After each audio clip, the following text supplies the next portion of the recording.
Mga kababalaghan, nandito nga pala ako sa abandonadong eskwelahan dito sa Bulacan, kung saan di umano may mga nagpaparamdam, nagpapakita at nagpaparinig. Kaya samahan niyo ako upang alamin kung ano ba ang nababalot ditong misteryo at kababalaghan. Dito lang yan sa Kuya Rick TV.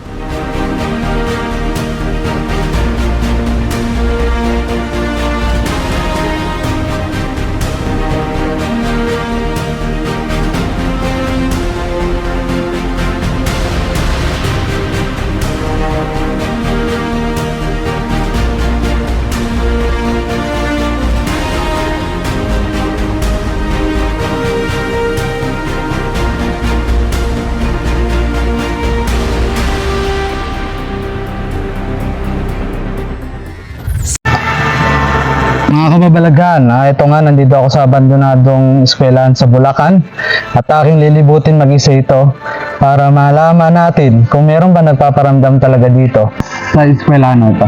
Samahan niyo ako.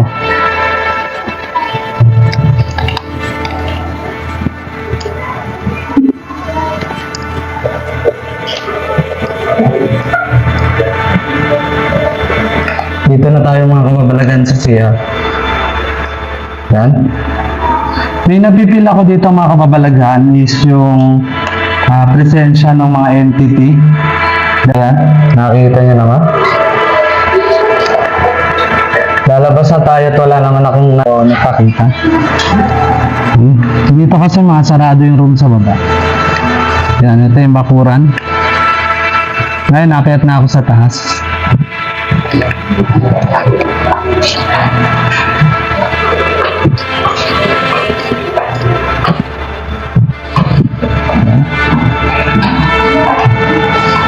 Nandito na ako sa second floor.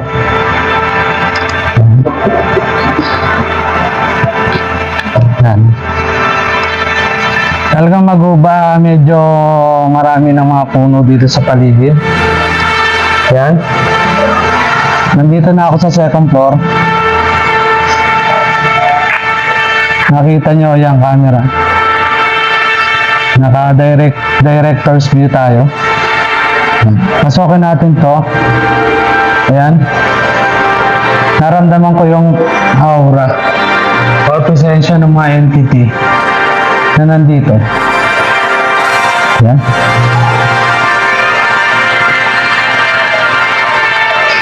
Ayan siya.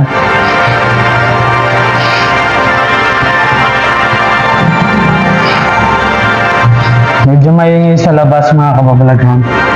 Ito daw may daanan papunta sa kabilang kwarto ata. Ay, hindi pala ito. Kala ko ito. Sige. Yan.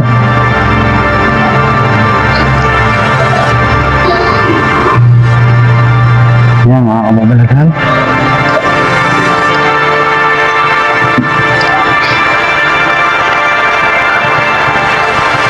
Meron ako napansing lumakad dito sa gabi na ito. Diyan.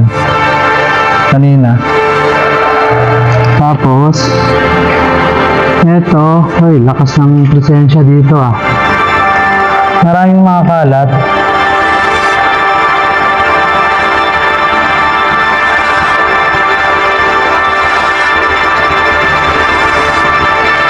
Ang lakas ng presensya dito. Ngayon, napipil to mga kababalaghan. Dito damang-dama ko sa kwarto na to. Parang pinupush ako ng kanilang aura. Sige, pasukin natin. Maraming mga kung ano ditong damit. Ayan.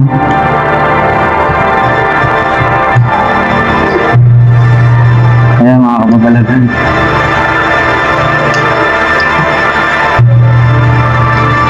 Nawala yung presensya na malakas. Para bang yung tinutulak ka ng hangin.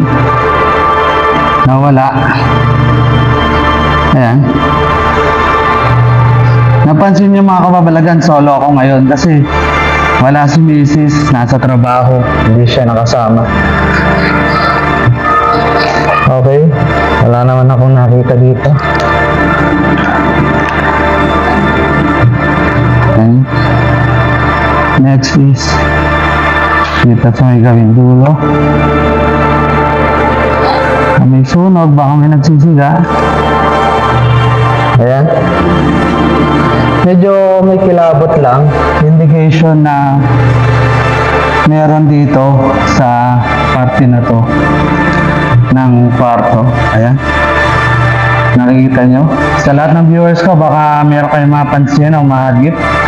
Screenshot nyo lang po and then dilugan nyo yung makikita nyo kung meron man. Ayan po.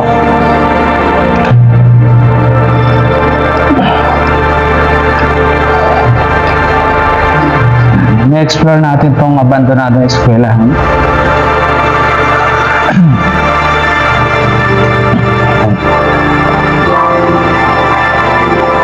Ito. May mga kwarto dito na nasarado.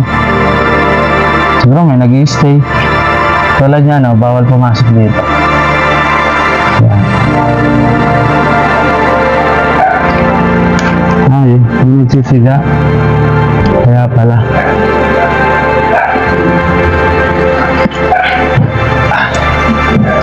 Yan. Tumungtong na tayo dito mga kababalatan. Yan. Nakita niyo ang cross na yan? Ang sabi daw is meron daw nagbiki dyan sa lugar na yan na estudyanteng babae.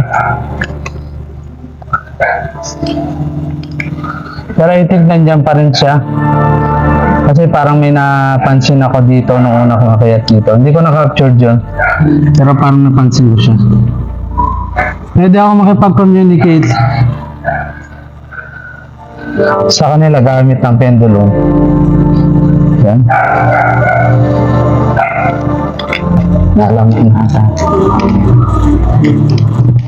Yan. May mga kwarto tayong hindi napasok dahil sarado. Yan. Next. Dito na tayo sa taas. Check ko mga kababalaghan kung makakakit ako dito sa taas sa third floor. Actually wala naman ako nakikita ngayon. Dito ang lakas. May doyan ba? Ito na yung pinaka-rooftop ng school na ito. Malawak siya. Ayan. Hindi ko nga pala dala yung divining rod ko mga kababalaghan. Iniwan ko dun sa may baba. Ayan. Madilim na dito masyado. Ayan. Ginaat ko yung isang klaseng flashlight ko. Medyo mapuno siya mga kababalaghan dito sa taas.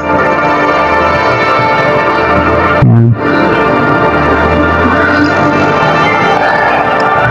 Mapuno siya. Ayan, kita nyo naman. Mostly ang mga nararamdaman ko dito kababalaghan is napamahaya na rin siya ng mga engkanto dito. Dahil nga sa daming may puno. Ayan. Ayan sila mga kababalaghan. Nararamdaman ko sila.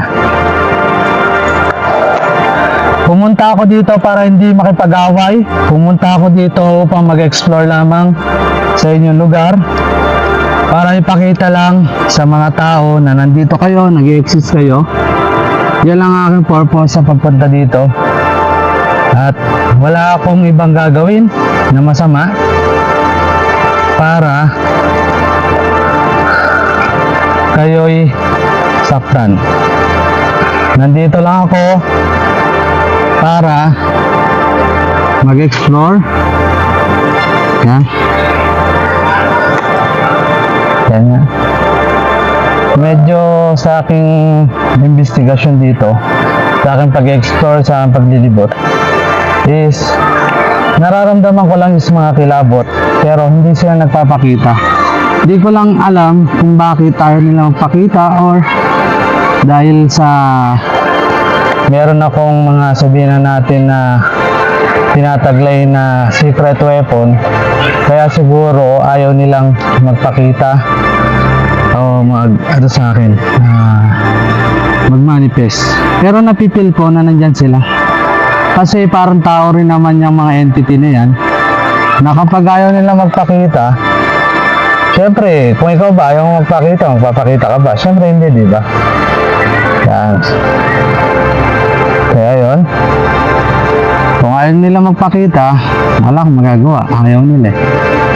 Pero for me, umiiwas sila. Dahil nga parang tao rin ayaw nila ma-expose. Pero based on my investigation dito sa abandonadong school na ito is mostly mga engkanto lang yung mga nandito. Pero yung sinasabing may nagbikti raw rito na estudyante at isang teacher, hindi sila nagpakita sa akin o hindi sila nagparamdam. Sabi ko nga is may taglay-taglay akong secret weapon, kaya hindi siguro sila makalapit o makapagpakita sa akin. Kaya sa lahat ng hindi pa nakapag-subscribe dyan, mga viewers ko, mag-subscribe na po kayo and hit the notification bell para lagi kayo updated sa mga videos na i-upload ni Kuya Rick TV, the Paranormal Investigator. Sa mga nais magpa-house cleansing o nais makipag-collab sa akin, ay maaari kayong mag-comment sa mga videos ko or PM me sa aking Facebook account, Kuya Rick, the Paranormal Investigator. Kung may mga bagay kayong na-experience na hindi nyo maipaliwanag, lalo pa tungkol sa mundo ng paranormal na kaganapan, ay tandaan nyo, nandito lang ako, usap tayo.